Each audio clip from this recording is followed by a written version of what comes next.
30 millimetre বাহু বিশিষ্ট একটা হেপ্টাগন মানে সপ্তভুজ আঁকতে হবে। তো সপ্তভুজ, অষ্টভুজ, নবভুজ যাই আঁক না কেন, প্রসেস প্রত্যেকটার জন্য একই। প্রথমে এই একটা লাইন টেনে নেবো। এবার এখানে 30 মিলিমিটার টেনে নেবো। 30 মিলিমিটার যেহেতু বলেছে, তাহলে 1 থেকে এই 4 পর্যন্ত এখানে মার্কিং করলাম।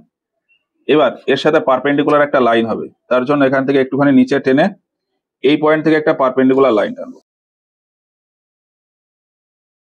এখানে এইটা যেরকম 30, এবার কম্পাস দিয়ে এই 30-র মেজারমেন্টটা নেব, নিয়ে এই একটা আর্ক। এবার এই যে একটা পয়েন্ট পেলাম, এই পয়েন্ট আর এই পয়েন্ট জুড়ে দেবো।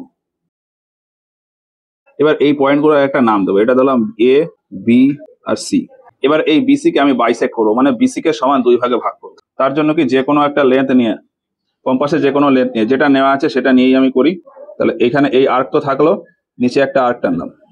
ঠিক একইভাবে এই সি পয়েন্টে বসিয়ে এখানে একটা আর্ক, এখানে একটা আর্ক। তাহলে এই যে আমি নতুন দুটো পয়েন্ট পেলাম, এই পয়েন্ট দুটো জুড়ে দেবো, জুড়ে একটু বাড়িয়ে দেবো। তাহলে এটা করলে এখানে একটা পয়েন্ট পেলাম, আর এই যে স্ট্রেট লাইন এসি, এখানে একটা পয়েন্ট পাবো। এটার নাম দেবো 4, এটার নাম দেবো 6। 4 আর 6 কেন দিচ্ছি সেটা একটু পরে বুঝতে পারবো। এবার এই যে 4 আর 6, এই যে ডিস্টেন্সটা, এই ডিস্টেন্সটাকে আবার 2 ভাগে ভাগ করে দেবো। তাহলে তার জন্য ওই একই লেন্থ কম্পাসে যেটা নেওয়া আছে সেটা নিয়েই আমি করি। এটা একটা আর্ক, এপাশে একটা আর্ক, 6 পয়েন্টে বসিয়ে এপাশে একটা আর্ক, এপাশে একটা আর্ক। তাহলে নতুন এই দুটো আবার পয়েন্ট পেলাম, এইটা একটা, এটা একটা। এই দুটো এবার আবার জুড়ে দেবো। জুড়ে দিলে এই 4 আর 6-এর মাঝখানে একটা পয়েন্ট পাবো, এটার নাম দেবো 5।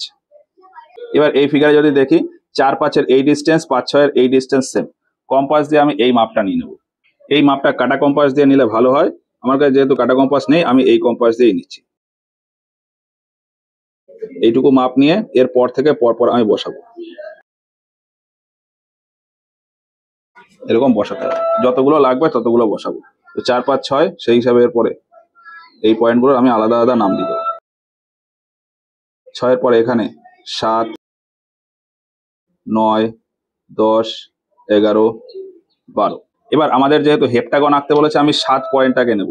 এই 7 পয়েন্টটাকে সেন্টার করে একটা সার্কেল করব। 7 পয়েন্টে আমি এই কম্পাসের কাঁটাটাকে 7 পয়েন্টে বসাবো, আর বি, 7B এই লেন্থটা নেব। এই 7B আর 7C এই লেন্থ দুটো দেখবো সেম, দিয়ে আমি একটা আর্ক টেনে দেবো। 7 পয়েন্টটাকে সেন্টার করে একটা সার্কেল হবে। এবার ওই সেই বিসি যেটা মাপ নেওয়া আছে সেটা দিয়ে আমি আবার নিলাম। এই বিসি মাপটা নিয়ে আমি এদিক থেকে বসাবো। তাহলে এখানে একটা মার্ক হলো, পরপর বসাতে হবে। এখানে একটা মার্ক হবে, এদিকে মার্ক হবে, এই থেকে মার্ক করবো। আর এই পয়েন্টটা তো মার্কিং করাই আছে, ওই জন্য আর মার্কিং নেওয়ার দরকার নেই। এবার এই পয়েন্টগুলো জুড়ে দেবো। তাহলে এইটা হলো, এই পয়েন্টগুলো হলো। এবার এই পয়েন্টগুলোকে আমি জুড়ে দেবো।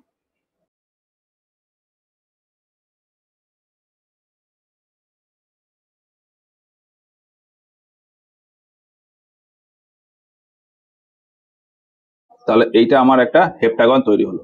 এবার আমি যদি চাই এর নাম দিয়ে দিতে পারি বিসি, এখানে ডি। এবার আমি যদি এখানে চাই অক্টাগন আঁকবো, তাহলে অক্টাগনের ক্ষেত্রে কি হবে? হেপ্টাগনের ক্ষেত্রে যেরকম 7টাকে সেন্টার নিয়েছিলাম, অক্টাগনের ক্ষেত্রে 8টাকে সেন্টার নেবো। তাহলে 8টাকে সেন্টার নিয়ে ওই একইভাবে একটা সার্কেল, আমি অক্টাগনটা আঁকি তাহলে বুঝতে পারবো। তাহলে 8টাকে সেন্টার নিয়ে এই 8B এই মাপটা নিয়ে আমি আর একটা সার্কেল ড্র করবো। এবার ঠিক একইভাবে বিসি এই মাপটা নেব। বিসি এই মাপটা নিয়ে সি পয়েন্টে বসে এদিক থেকে মার্ক করব। এখানে একটা মার্ক হলো, এদিকে একটা মার্ক হলো। ঠিক একইভাবে এই দিক থেকেও আবার মার্ক করব। তাহলে আমি নতুন কিছু পয়েন্ট পাবো। কি কি? এবার এই পয়েন্টগুলোকে জুড়ে দিতে হবে।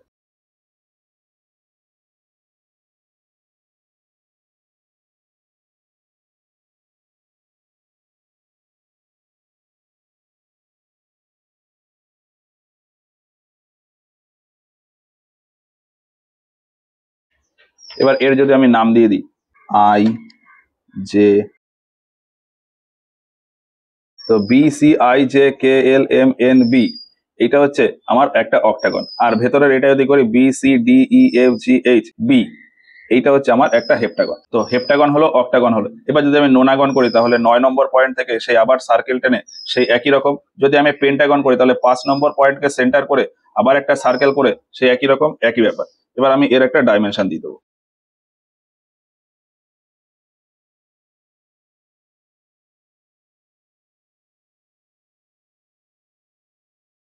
এটা হলো